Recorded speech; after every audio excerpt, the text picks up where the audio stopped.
নমস্কার বন্ধুরা, তোমরা সবাই কেমন আছো? আশা করি সকলে খুবই ভালো আছো। পম্পা সিম্পল কুকে সবাইকে স্বাগত। আজকে আমি তোমাদের সঙ্গে ডার্ক সয়া সসের রেসিপি শেয়ার করব। তো তোমরা দেখেই বুঝতে পারছো সয়া সসটা কতটা পারফেক্ট হয়েছে। কালারটাও যেমন এসছে আর সুন্দর একটা ঘনত্ব এসছে, ভীষণই সুন্দর। আর এটা বাজার থেকে কিনে আনার সয়া সসের কোনো অংশের কিন্তু কম না, এতটাই ভালো পারফেক্টভাবে বাড়িতে বানানো যায়। তো আমার এই রেসিপি দেখলে তোমরাও কিন্তু এইভাবে সয়া সস বানিয়ে ফেলতে পারবে। তাহলে চলো কিভাবে আমি সয়া সসটা বানিয়েছি তোমাদের সঙ্গে শেয়ার করি। আর ভীষণই টেস্টি আর ভীষণই সুন্দর একটা ফ্লেভার এসছে এই সয়া সসের মধ্যে। আর ভিডিওটা দেখার সময় বন্ধুরা একটা লাইক দিয়েই ভিডিওটা দেখবে, আর ভিডিওটা পুরোপুরি দেখার অনুরোধ রইল। এতে কি হবে, তোমরা স্টেপ বাই স্টেপ যদি ভালো করে ভিডিওটা দেখো, তোমরা খুব সুন্দরভাবে কিন্তু এইভাবে সয়া সসটা বানিয়ে ফেলতে পারবে। তাহলে চলো আমি কিভাবে বানিয়েছি তোমাদেরকে দেখিয়ে দিই। প্রথমে আমি গ্যাসে একটা ফ্রাইং প্যান বসিয়ে দিয়েছি, নিয়ে নেবো এবার চিনি। আর চিনিটা এখানে দিচ্ছি একটা মাঝারি সাইজের বাটি, 1.5 বাটি চিনি ব্যবহার করব। তো সয়া সসের পরিমাণটা যেইভাবে বানাবে সেই পরিমাণ বুঝে কিন্তু এখানে চিনিটা দিয়ে দেবে। তো আমি এখানে 1.5 বাটি ব্যবহার করছি চিনি। আর চিনিটা দেওয়ার পর গ্যাসটা আমি জ্বালিয়ে দিলাম, আর গ্যাসের ফ্লেমটা কিন্তু একদম লোতে রেখেছি। দিয়ে এবার চিনিটাকে একদম ক্যারামেলের মতো গলিয়ে নেব। আর কালারটা একটু লালচে, তো কিভাবে আমি করছি তোমরা ভিডিওটা দেখতে থাকো। আর আমি এখানে সাদা চিনিটা ব্যবহার করেছি, তোমরা চাইলে ব্রাউন সুগার ব্যবহার করতে পারো। তো ব্রাউন কালারে যে চিনিটা হয় সেটা দিয়েও কিন্তু খুব সুন্দর হয় সয়া সস। তো আমি আজকে সাদা চিনিটা দিয়েই তোমাদের বানিয়ে দেখাচ্ছি। তো সাদা চিনি দিয়েও যে কতটা পারফেক্ট হয় সয়া সস সেটা তো এই ভিডিওর মাধ্যমে তোমরা দেখতে পারবে। আর অবশ্যই বন্ধুরা এটা খেয়াল রাখবে, চিনিটা কিন্তু একদম গ্যাসের ফ্লেমটা লোতে রেখেই চিনিটাকে গলিয়ে নিতে হবে, একটুও যেন বাড়া না থাকে। যেইভাবে আমরা ক্যারামেল রেডি করি ঠিক সেইভাবেই কিন্তু একদম লো আঁচেই চিনিটাকে আমি গলিয়ে নেব। তো 2-4 বার নাড়াচাড়া করে দেওয়ার পর চিনিটাকে এইভাবে একটু পাতিয়ে দিয়ে আমি রেখে দিচ্ছি মিনিট 2 মতো। 2 মিনিট খানিক পরে আবারও একইভাবে নাড়াচাড়া করব। তো বন্ধুরা দেখো, এখানে গ্যাসের ফ্লেমটা লোতে রেখেছি আর চিনিটা কতটা সুন্দরভাবে গলতে শুরু করেছে। আর এটা পুরোপুরি গলে যাবে আর কিছুক্ষণের মধ্যে। আর খুব সুন্দর একটা কালার আসছে দেখো এর মধ্যে। আর আমি এখানে গ্যাসের ফ্লেমটা কিন্তু প্রথম থেকে একদম লোতে রেখেছি। আর গ্যাসের ফ্লেমটা একটু বাড়ানো থাকলে সঙ্গে সঙ্গে চিনিটা গলে যাবে আর এখান থেকে ধোঁয়া উঠে যাবে, যেটা আমাদের একদমই লাগবে না। ধোঁয়া উঠে গেলে চিনিটা কিন্তু তেতো ভাব চলে আসবে আর একদমই সসটা ভালোভাবে রেডি হবে না। তো প্রথম থেকে শেষ পর্যন্ত গ্যাসের ফ্লেমটা কিন্তু আমি এইভাবে লোতেই রাখবো আর চিনিটা খুব সুন্দরভাবেই গলিয়ে নেব। তো দেখো বন্ধুরা, চিনিটা কিন্তু খুব সুন্দরভাবেই গলে গেছে, তবে এটা সবে গলেছে তার জন্য হালকা কালার। আর এটা যদি ব্রাউন সুগার হতো বা ব্রাউন কালারের চিনি হতো তাহলে এটা কিন্তু এতক্ষণে কালারটা খুব সুন্দর একটা চলে আসতো। তো যেহেতু আমি এখানে সাদা চিনি ব্যবহার করেছি তার জন্য কালারটা হালকা এসছে। তো এটাকে আরও কিছুক্ষণ আমি অপেক্ষা করব। আর এইভাবেই কিন্তু গ্যাসের ফ্লেমটা লোতে রেখে আর কালারটা আরও সুন্দর একটা কালার আনবো। যেইভাবে কফি কালার হয় ঠিক সেইভাবে একটা কালার আনতে হবে এর মধ্যে। তো এখন কালারটা অনেকটাই হালকা। তো আমি আরও মিনিট 2 মতো এই অবস্থায় রেখে দিচ্ছি কালারটাকে সুন্দর আনার জন্য।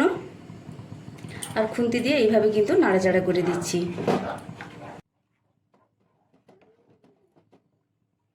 এতক্ষণ যে চিনিটা ভালোভাবে গলে গেছে আর ক্যারামেল এখানে রেডি হয়েছে, এর মধ্যে কিন্তু একটু ধোঁয়া ভাব উঠেনি বন্ধুরা, তোমরা দেখেই তো বুঝতে পারছো। গ্যাসের ফ্লেমটা যেহেতু আমি একদম লোতে রেখেই চিনিটাকে এইভাবে গলিয়ে নিচ্ছি তার জন্য কিন্তু একদম এর মধ্যে ধোঁয়া ভাব উঠেনি। আর ধোঁয়া হলেই কিন্তু এর টেস্ট একদম খারাপ হয়ে যাবে। চিনিটা যখন গলেছে তারপর থেকে কিন্তু আরও 7 থেকে 8 মিনিট মতো কিন্তু আমি গ্যাসের উপর এইভাবেই বসিয়ে রেখেছি প্যানটা। আর এইভাবে আমি নাড়াচাড়া করে যাচ্ছি। তো এটা করতে একটু সময় লাগে, ধৈর্য ধরে এই কাজটা করতে হবে। তো দেখো পরপর কালারটা চেঞ্জ হয়ে যাচ্ছে, খুব সুন্দর একটা কালার চলে এসছে দেখো ক্যারামেলের মধ্যে। আর এই কালারটা কিন্তু ভীষণ ভালো লাগছে দেখতে।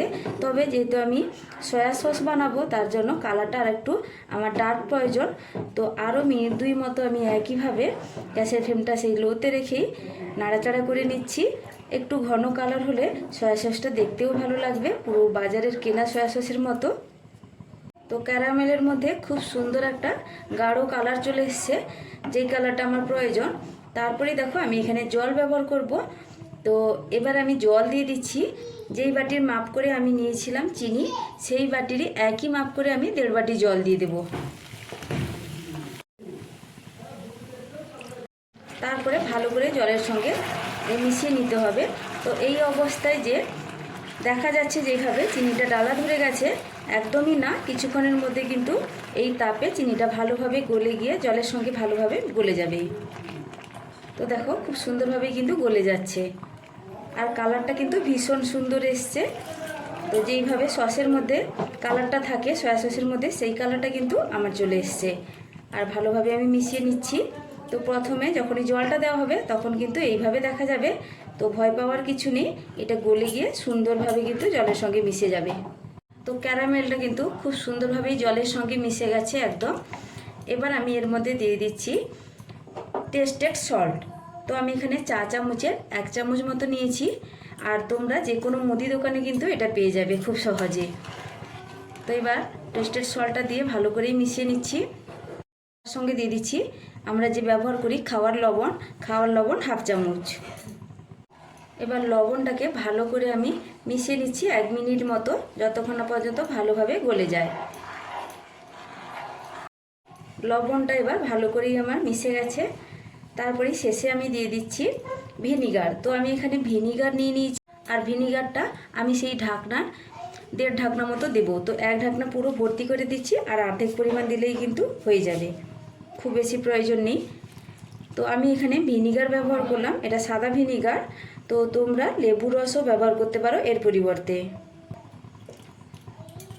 আর এইভাবে সয়া সস যদি বাড়িতে থাকা মাত্র কয়েকটা উপকরণ দিয়ে বানিয়ে ফেলা যায়, তাহলে কিন্তু বাজার থেকে এত দাম দিয়ে কেনার প্রয়োজন হবে না, আর দীর্ঘদিন পর্যন্ত এটা স্টোর করে রাখা যাবে। তো এতক্ষণ পর্যন্ত গ্যাসের ফ্লেমটা আমি একদম লোতে রেখেছিলাম, এবার গ্যাসের ফ্লেমটা আমি মিডিয়ামে করে দিচ্ছি। আর মিডিয়াম করে দিয়ে এটা 3 থেকে 4 মিনিট ভালো করে একটু ফুটিয়ে নেব, তাহলে কিন্তু একদমই রেডি হয়ে যাবে। আর খুব বেশি ফোটানোর প্রয়োজন নেই, তাহলে কিন্তু এর টেস্টটা খারাপ হয়ে যাবে, খেতে একদমই ভালো লাগবে না। আর সয়া সসটা ব্যবহার করতে ভিনিগারটা অবশ্যই দেবে, কারণ ভিনিগার দিলে দীর্ঘদিন পর্যন্ত এটা কিন্তু ভালো থাকবে সয়া সস। তো দেখো সয়া সস কিন্তু আমরা যে কোনো চাইনিজ ডিশে সয়া সস ব্যবহার করে থাকি। এবার দেখো বন্ধুরা, আমি এবার গ্যাসের ফ্লেমটা বন্ধ করে দেব। সয়া সসটা কিন্তু একদমই রেডি হয়ে গেছে, আর এর থেকে বেশিক্ষণ ফোটানো যাবে না, বেশি আবার ফুটতে গেলে তেতো ভাব চলে আসবে এর মধ্যে। তো আমি এবার বন্ধ করে দিলাম। তারপরে এটাকে ঠান্ডা করে নিয়ে যে কোনো বোতলের মধ্যে এটাকে ভরে রাখবো। তো দেখো বন্ধুরা, সয়া সসটা এখানে কিন্তু পুরোপুরি ঠান্ডা হয়ে গেছে। আমি এবার এটাকে একটা বোতলের মধ্যে ভরে নেব। আর ঠান্ডা হয়ে যাওয়ার পরে সয়া সসের ঘনত্বটা দেখো আগের তুলনায় কিন্তু কিছুটা ঘনত্ব হয়েছে, তোমরা দেখেই বুঝতে পারছো। এবার আমি এটাকে বোতলে ভরে নিচ্ছি। তো আমি আগে থেকে একটা বোতল রেডি করে রেখেছি, আর সেই বোতলটা কিন্তু ফাঁকা। এই বোতলটা কিন্তু আগে আমার সয়া সস ছিল, তো খালি হয়ে গেছে। সেই বোতলের মধ্যে আমি সয়া সসটা ভরে নেব।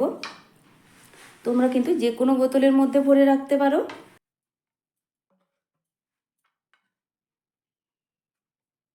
তো দেখো আমি পুরোটাই বোতলের মধ্যে ভরে নিচ্ছি।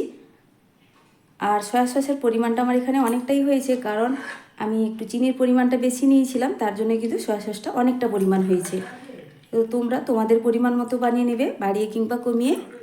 আর সয়া সসটা এতটা সুন্দর হয়েছে, বাজার থেকে কিন্তু কোনো অংশে কম না। আর কালার যেমন সুন্দর এসছে, আর সুন্দর একটা যেরকম সয়া সস বাজার থেকে কিনলে যেরকম ফ্লেভার থাকে, সেই ফ্লেভারটা কিন্তু আমার এই সয়া সসের মধ্যে এসছে। ভীষণই ভালো লাগছে। তো খুব সুন্দরভাবে বানিয়ে ফেলে কার না ভালো লাগে। ঘরে যদি এইভাবে বানিয়ে ফেলা যায়, তাহলে কিন্তু বাজার থেকে আর কেনার প্রয়োজন হয় না। তো আমি দেখছি কতটা পরিমাণ হচ্ছে। তো বন্ধুরা দেখো, সবটুকুই কিন্তু আমি বোতলের মধ্যে ভরে নিয়েছি, আর কিন্তু এখানে নেই। পুরো সবটা ঢেলে নেওয়ার পর দেখো বোতলটা প্রায় আমার ভর্তির মুখে। আমি এবার তোমাদের দেখাচ্ছি, দেখো কতটা পরিমাণ আমার এখানে সয়া সস হয়েছে। তোমরা দেখেই বুঝতে পারছো, পুরো একদম প্রায় ভর্তির মুখে।